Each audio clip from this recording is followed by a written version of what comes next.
Okay.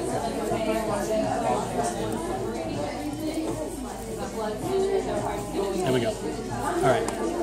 So, if we can, it would be helpful to get rid of this fat, because that way we can expose some of the structures up here. But since you're okay here, let's get through the anatomy of the heart.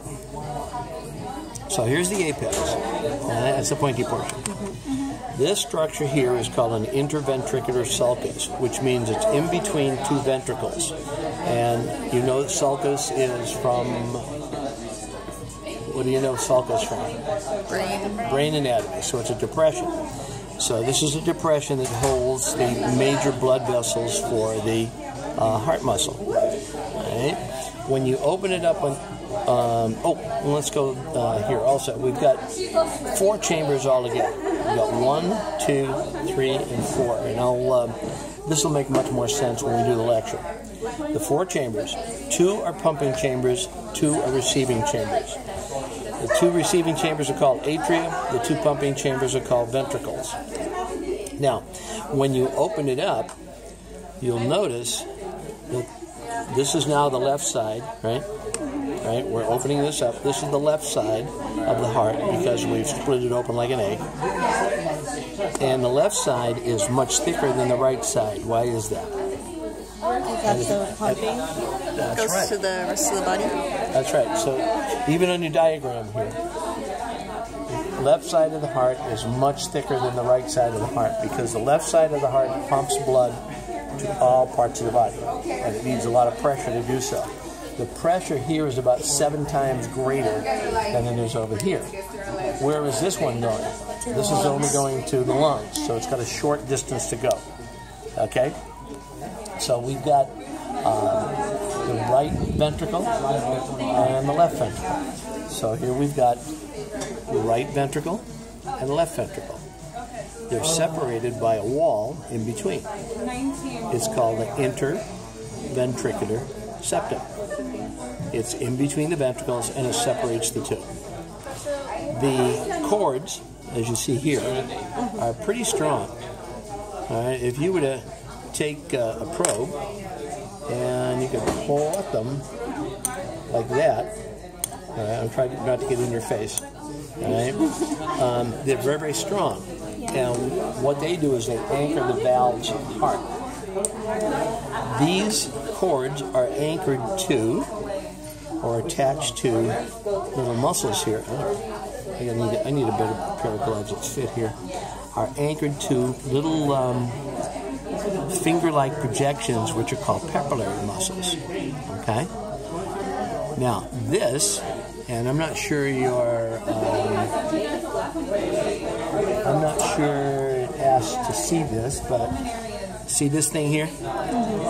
That is one of the finger-like muscles that is anchored to the valve. See it? Right there? Yeah. Okay. And what they prevent is they prevent the valves from overexpanding when they open up.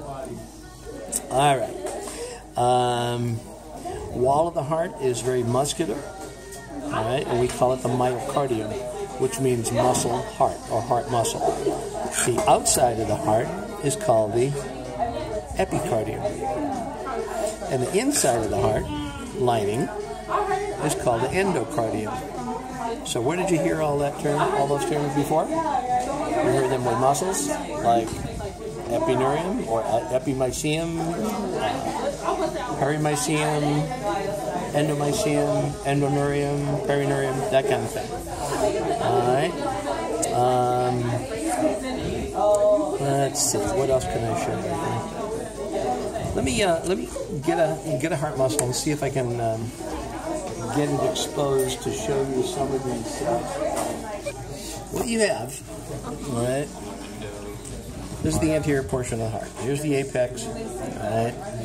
And you've got a major blood vessel here and if you follow or probe it, it comes out of the right side of the heart. This one comes out of the left side of the heart. Okay? Now, how do I know that? Because they're crossing. All right, this is right, this is left. This one receives blood from the upper part of the body and the lower part of the body, and this is called the vena cava. Empties into your receiving chamber, which is called the atrium. The atrium pumps into the right ventricle. The right ventricle pumps up this way and goes to the lungs. It comes back into the heart, and it goes into the left side, or the left atrium, goes into the left ventricle, and then gets pumped up this way through the major blood vessel called the aorta, which is going to go to all parts of the body. Okay? And then if you look at it this way, all right, this is the left ventricle, that's the aorta going to all parts of the body.